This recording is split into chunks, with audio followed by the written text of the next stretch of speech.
1950, there was a huge demand that all the freedom fighters who were in jail, many of the communists who were in jail, that they must be now debt free. It required the president to issue an amendment order under 372.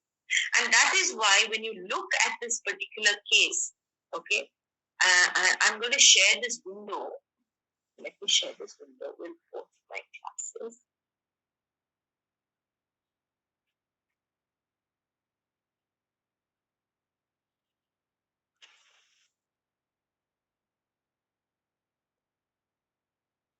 I don't know what the problem is, but I'm unable to share my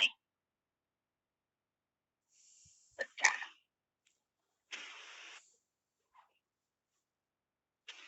Are you sharing and seeing this? I'll just share it with both my.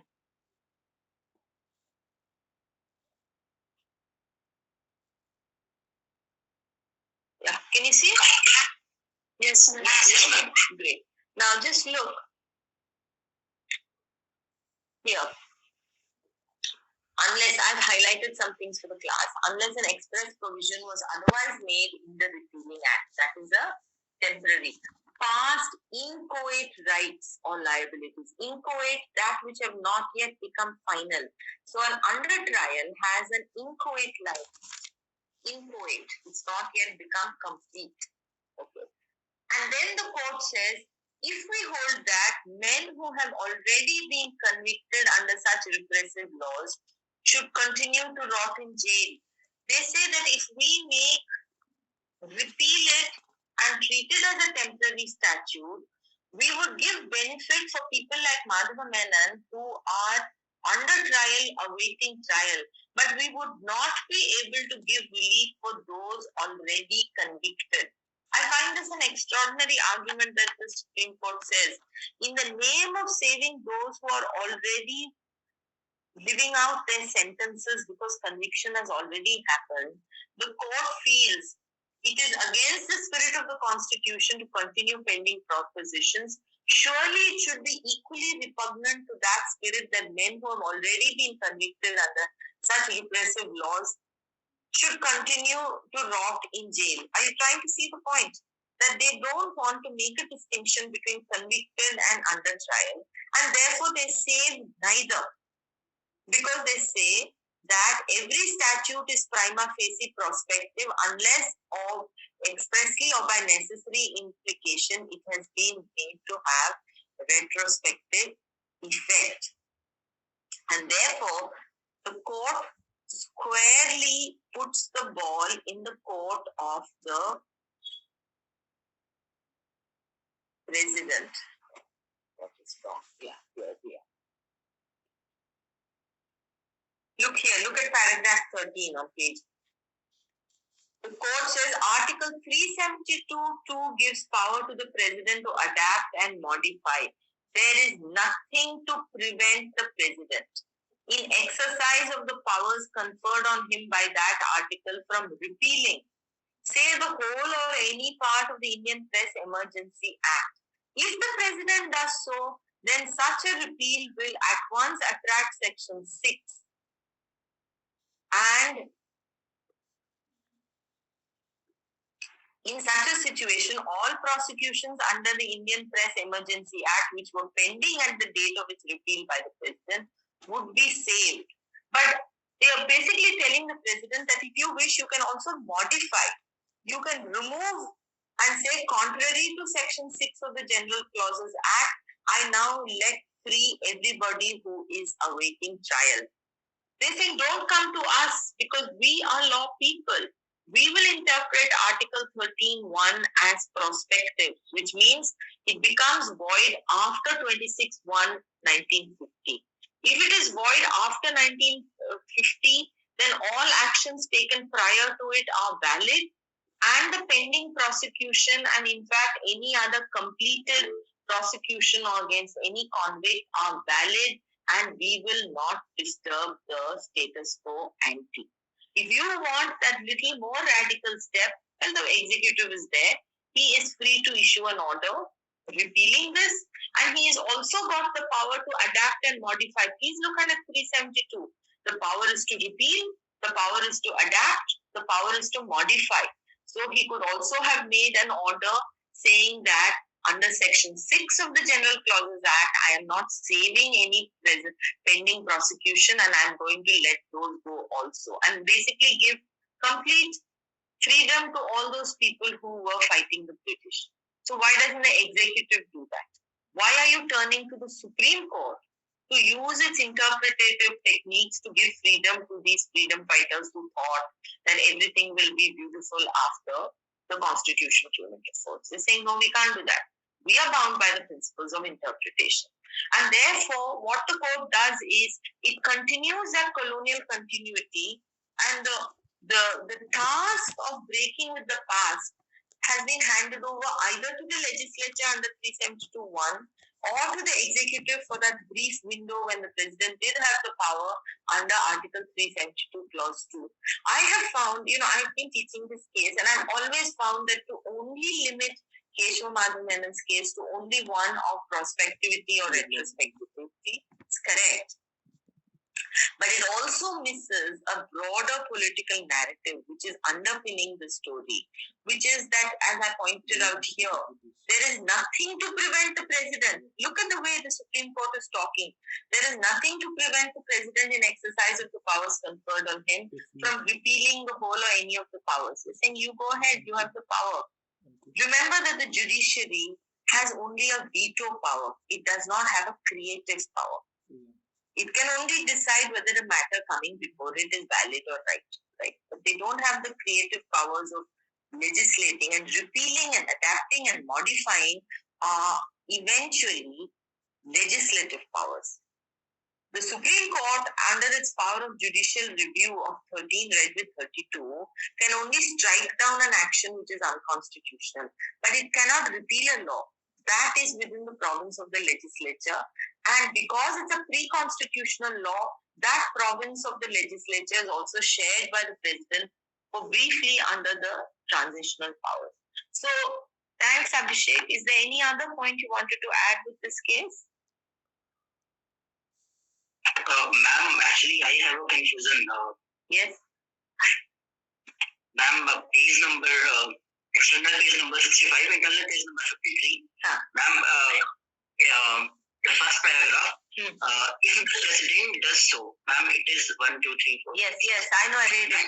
Then the repeal will at once attract Section 6. And what does Section 6 say? That pending prosecutions will continue. I am making now an additional point, Abhishek, that if you look at Article 372, the president can also adapt and modify. When you read Article 13 read with Article 372, he not only has the power to repeal, he also has the power to adapt and modify. And that adaptation and modification under 372 can also adapt and modify the general powers under Section 6 of the General Clauses Act and say that in this particular case, the pending prosecutions will not continue. Because look at what I've highlighted in yellow. Unless an express provision was otherwise made in the repealing act. So when the president passes the order repealing the 1931 act, he can in addition say, and any pending prosecutions are also inoperative henceforth. Okay, he can make that express. That will be an exception then to Section 6 of the General Clauses Act. Is that your question? Is that clear? Yes, ma'am. Okay. Ma'am, yes, please. Ma'am, I couldn't follow that. What would the effect of this temporary statute, which has come into contradiction with the Part 4 of the Constitution? If it was I don't know who it is who's speaking. Yeah, Mitakshi. I'm sorry. I'm not hearing correctly. If it is a temporary statute, then any pending prosecution will automatically stop unless saved. The exact reverse is if it's a repealing statute. If the statute gets repealed, then pending prosecutions will continue notwithstanding the repeal unless specifically that has also been repealed. So in the case of a repealing law, pending prosecutions will continue unless the repeal makes an extra line to say pending prosecutions as well as the law is repealed. But in the case of a temporary statute, at the end of the time period of a flux of time, not only does the law die, but pending prosecutions also die unless they are saved by an express provision of that temporary statute. So temporary statute and repealing statutes in that sense are completely opposite of each other. Did that answer the question? Ma'am, so in a repealing act, the express provision has to be made by the president or the legislature under 372(1). But in the temporary act, it has if you want the prosecutions also to die out with the repeal, then there must be an express provision made by the president or the legislature, case.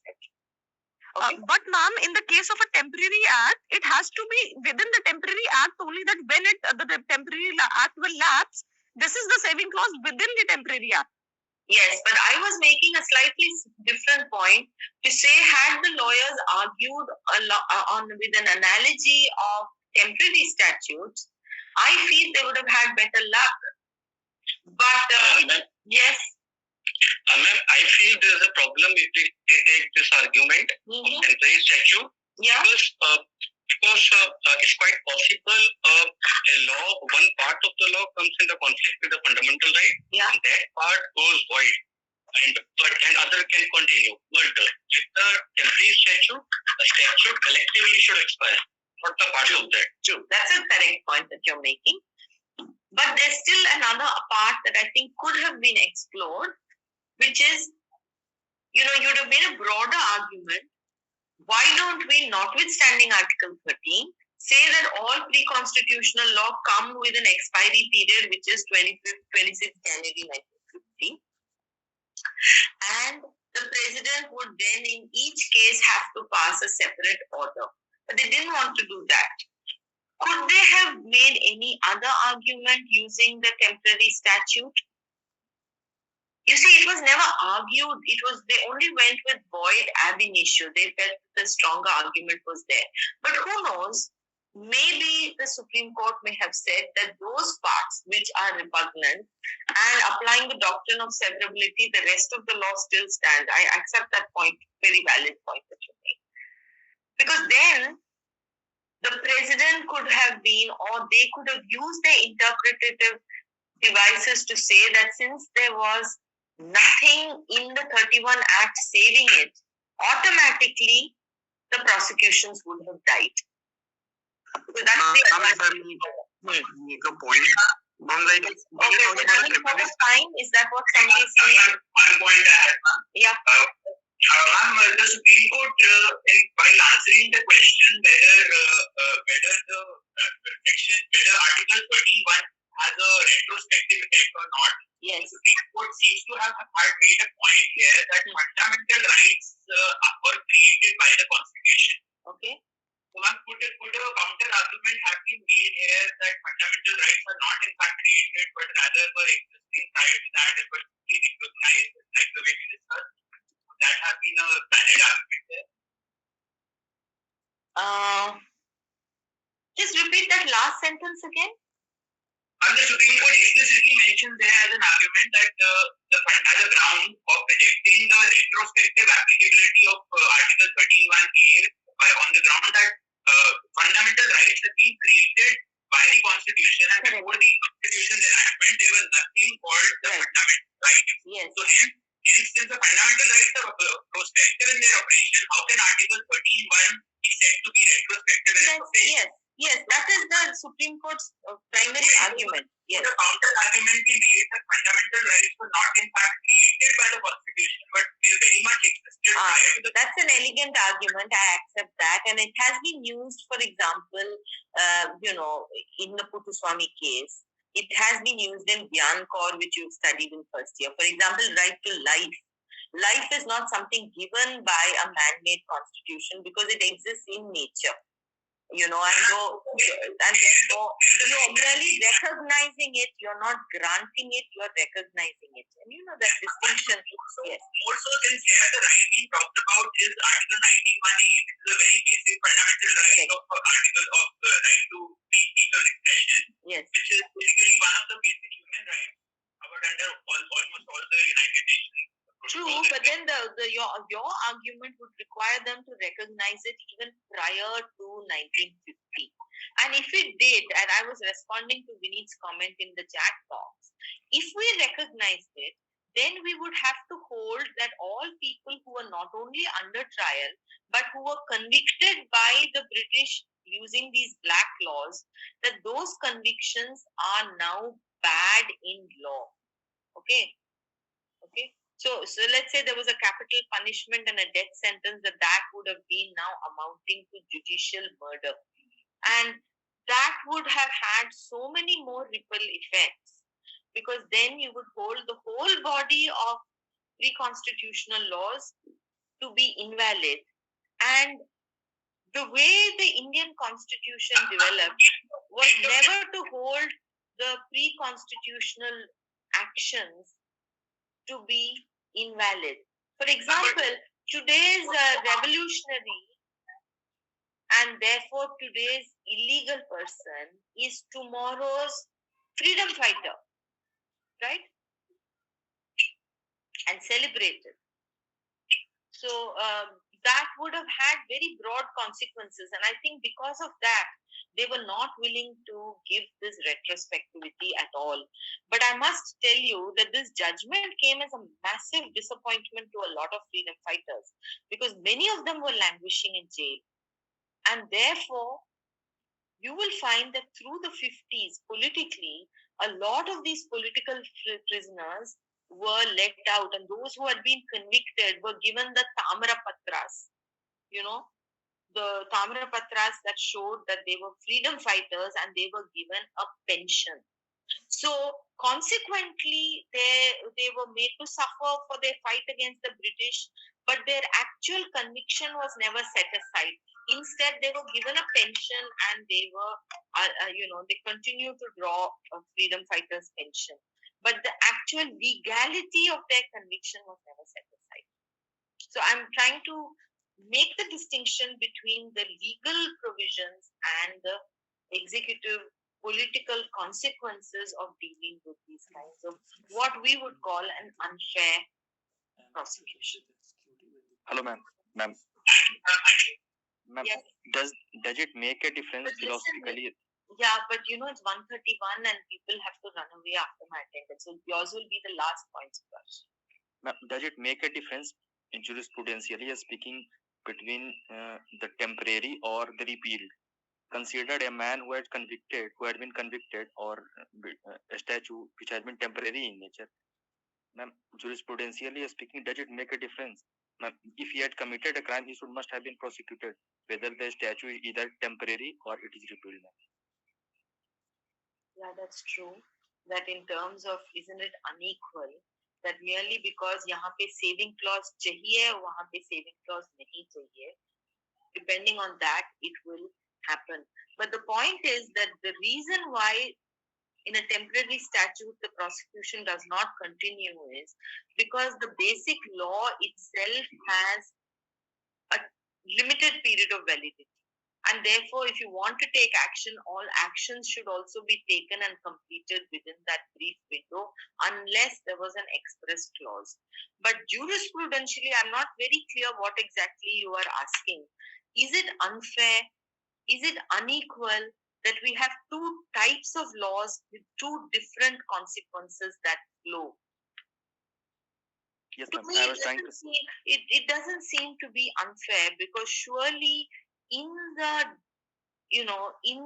bag of legislative options that any sovereign legislature has, it is free to have a time-bound statute, a statute that it later on repeals. After repealing, the law is no longer good law. After effects of time, the temporary law is no longer good law. But the types of laws at the origin, when the law was made, is different. A temporary statute had a time-bound period. the repealing law had a permanent feature, but then subsequently they decided to repeal it. So the nature of the two laws are different, and therefore it doesn't seem to me very unfair that their consequences at the end of the time period of a temporary statute or at the end of a repealed statute that the consequences are different. Doesn't seem to be unfair, because at the very point of their inception, at the very point that they were enacted, the kinds of laws were different. You know, by the way, when you read the Krishna Kumar's judgment, which we studied in Constitutional Law 1, you will notice that Justice Chandrachud, our present Justice Chandrachud, has gone into the nature of voidness and has drawn a distinction, a three-way distinction between voidness, temporary statutes, and repealing, which we discussed very quickly in today's class. I think I was so overambitious that I thought I would also discuss F and Balsara. So we'll continue tomorrow, and we'll continue now with this case, and then I go on to Bikaji Narayan Katras. Rini, I think were you the person who's going to? And then we will go on. Yeah, and we'll go on. Please read it. By the way, Article 13, according to me, is one of the most exciting parts of the Constitution. And I hope that this discussion with many of you listening in have seen that, and we'll go back and look at it. Okay? So, let me now go on to attendance.